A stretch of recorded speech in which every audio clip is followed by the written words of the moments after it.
गरीब ससुराल में आया पहली बार फ्रिज। पता नहीं जिग्ना, रोहन और माजी तीनों इतनी धूप में कहाँ चले गए। कितनी बार कहा है मैंने कि उनसे धूप के समय घर से बाहर मत निकला करो। बहू, हिमानी और बच्चे कहाँ गए? पता नहीं कहाँ चले गए ये तीनों। बूढ़ी हो गई है फिर भी हिमानी का बचपन नहीं जा रहा। अरे इतनी धूप में अगर बच्चे बीमार हो गए तो? अवनी अपने छोटे से घर के बाहर आंगन में मिट्टी के चूल्हे पर धूप में रोटियां बना रही थी और उसके पास उसका बूढ़ा ससुर बसंत घर के दरवाजे पर खड़ा अपनी पत्नी हिमानी और दो पोते पोती जिग्ना रोहन के आने की राह देख रहा था। बाहर कड़ाके की धूप पड़ रही थी। थोड़े समय बाद हिमानी जिग्ना और रोहन के साथ पसीने में लथपथ हुए घर आती है। हिमानी का घर बहुत ही छोटा और मिट्टी का था। हद हो गई है तो हिमानी, तुम बच्चों को इतनी धूप में कहाँ ले गई थी? अरे तुम्हें दिखाई नहीं दे रहा क्या बाहर कितनी धूप है? रोज रोज तुम बच्चों को लेकर घर से बाहर कहाँ जाती हो? हिमानी आंखें बंद करके खामोश पड़ी रही। दादाजी को मत डांटिए। इतना कहते ही जिग्ना बेहोश हो जाती है। जिग्ना, जिग्ना क्या हुआ बिटिया? जिग्ना, जिग्ना आंखें खोल बेटिया। अरे जिग्ना, रोहन क्या हुआ जिग्ना को? दादाजी वो हम। तभी रोहन भी बेहोश हो जाता है। रोहन, अरे क्या हो रहा है? रोहन उठ जा बेटा, रोहन। जिग्ना, रोहन, रोहन आंखें खोल मत, आंखें खोलो मेरे बच्चों। बाबूजी ये क्या हो गया बच्चों को? ये बेहोश क्यों हो गए?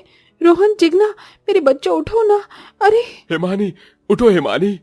अवनी, बसंत हिमानी और बच्चों को जगाने की बहुत कोशिश करता है पर तीनों में से किसी को भी होश नहीं आता। तभी घर में अवनी की ननंद पायल आती है।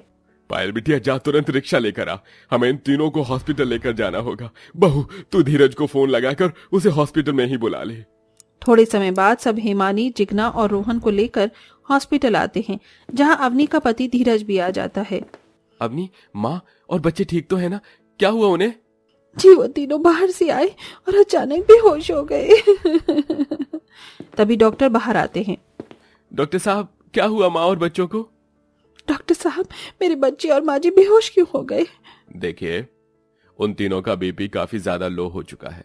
हो सकता है गर्मी के कारण हुआ है या फिर तीनों ठंडे माहौल से बार बार गर्मी भरे माहौल में आना जाना कर रहे होंगे। इस कारण भी उनकी यह हालत हुई है। अब तीनों में से जिसे भी जल्दी होश आएगा तभी हमें पता चल पाएगा कि आखिर बात क्या है, ये कहाँ जाते थे, क्या करते थे।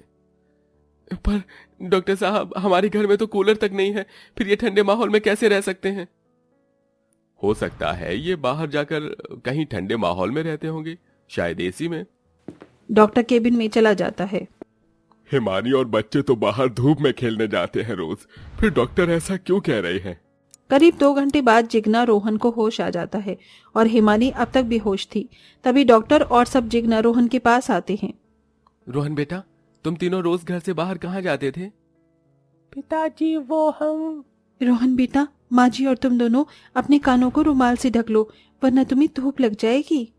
बहू, हम शेर हैं और शेर को गर्मी से कुछ नहीं होता है ना बच्चों। तभी हिमानी अपने पोता पोती के साथ रोज की तरह घर से बाहर खेलने चली जाती है।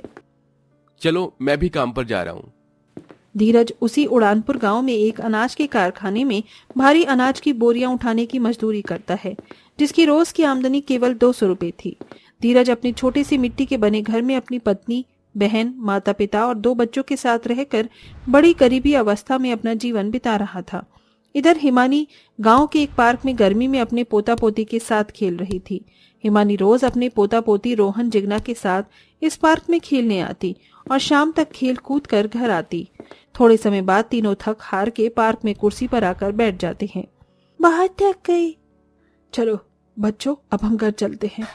नहीं दादी, हमें और खेलना है। रोहन बेटा, धूप में बहुत तेजी है, अगर तुम इतनी धूप में खेलोगे तो बीमार पड़ जाओगे। नहीं दादी, हमें खेलना है। तभी वहाँ गांव का एक अमीर बच्चा चमन आता है। अरे क्या गरीब रोहन इतनी धूप में यहाँ गर्मी में बैठा है। देख, मैं खेल कूद कर अपने घर जा रहा हूँ और अब घर में एसी की ठंडी हवा में आराम से सो जाऊंगा। तेरे घर पर क्या है? एसी? अरे तेरे घर पर कैसे एसी होगा? तुम लोग तो कितने गरीब हो। दादी, ये एसी क्या होता है? बेटा, एसी एक मशीन होती है जिसे घर में लगाने से घर बर्फ की तरह ठंडा हो जाता है, जिसकी वजह से गर्मी नहीं लगती। अच्छा, तो दादी हम भी अपने घर में एसी लगा लेते हैं ना, फिर तो हमें भी गर्मी नहीं लगेगी। बेटा एसी बहुत महंगा आता है, उसे खरीदने की हम जैसे गरीबों की औकात नहीं है। काश के हमारे घर भी ऐसी होता। तभी हिमानी को सामने एक एटीएम मशीन बूथ दिखाई देता है, जहां एक एटीएम था और उस बूथ में एक एसी लगा हुआ था। एटीएम मशीन में तो अक्सर एसी लगा हुआ होता है। चलो मैं रोहन जिगना को लेकर इस एटीएम में जाकर एसी की ठंडी हवा में बैठ जाती हूँ। हिमानी रोहन जिगना को लेकर सामने एटीएम बूथ में आती है। अंदर एटीएम रूम में एसी लगा हुआ था, जिस कारण वो छोटा सा रूम काफी ठंडा था और सामने एक एटीएम मशीन लगी हुई थी। वाह दादी माँ, यहाँ तो कितना ठंडा ठंडा लग रहा है। बच्चों वो सामने ऊपर दीवार पर सफेद मशीन लगी है ना, इसे ही एसी कहते हैं। तीनों उस एटीएम रूम में कोने में बैठ जाते हैं और आते जाते लोगों को एटीएम से पैसे निकालते देखने लगते हैं। करीब 2 घंटे बाद तीनों धूप में बाहर आते हैं और पार्क में कड़ाके की धूप में खेलने लगते हैं। उसके बाद हिमानी और बच्चे रोज पार्क में आकर खेलने लगे और दिन में 3-4 बार उस एटीएम रूम के एसी में जाकर बैठने लगे। बच्चों, एसी में बैठने के बाद तुरंत धूप में खेलने नहीं जाना चाहिए, इसीलिए तुम्हारी इतनी तबीयत खराब हो गई। अब तुम एसी में नहीं बैठोगे, हाँ, और एसी की ठंड में बैठ भी गए तो बाहर धूप में खेलने नहीं जाओगे, समझ में आया? तभी हिमानी को होश आने पर सब हिमानी और बच्चों को लेकर घर आते हैं। यहाँ तो कितनी गर्मी लग रही है, दादी माँ चली ना हम उस एटीएम में एसी में जाते हैं। हाँ, मुझे भी उस एसी में जाना है। दोनों बच्चे जिद करने लगते हैं। बच्चों, ऐसे एटीएम में जाना अच्छी बात नहीं है। अगर ऐसा है तो आप घर में एक एसी ले आइए, हमें एसी में रहना है। दोनों बच्चे घर के आंगन में जाकर बैठ जाते हैं। करीब 2 दिन यूं ही बीत जाते हैं। दोनों बच्चे ना खाना खाते हैं और ना ही किसी से बात करते हैं और मौका मिलते ही उस एटीएम बूथ में जाकर बैठ जाते हैं। एक शाम सब घर में गर्मी से परेशान बैठे थे। इस बार तो सच में कुछ ज्यादा ही गर्मी पड़ने लगी है। अपनी बच्चों को घर में लेकर आओ, सारा दिन वो बाहर गर्मी में रह रहे हैं और ऊपर से खाना भी नहीं खा रहे, वो बीमार हो जाएंगे। बेटा तू ले आना एक एसी घर में, क्यों बच्चों का दिल तोड़ रहा है। एसी के आने से हमें भी गर्मी से छुटकारा मिल जाएगा। माँ, एसी बहुत महंगा आता है, मैं इतने पैसे कहाँ से लाऊं? मेरी तो रोज की कमाई 200 रुपए है। जी अगर ऐसा है तो मैं भी गांव में कोई काम करके पैसे कमाती हूँ। हम दोनों साथ मिलकर कमाएंगे तो हम बहुत जल्द एक एसी खरीद पाएंगे। गर्मी की वजह से माँ जी बाबूजी की तबीयत भी बिगड़ती जा रही है। भाभी मैं भी आपके साथ काम करने आऊंगी। तभी अगले दिन अवनी पायल दोनों गांव में आकर काम तलाश करते हैं तो उन्हें एक ईंट भट्टी पर ईंट बनाने का काम मिल जाता है। करीब 8 दिन यूं ही बीत जाते हैं। कड़ाके की गर्मी में गर्म भट्टी पर 100 रुपए रोज में काम करने से अवनी पायल की हालत खराब होने लगती है।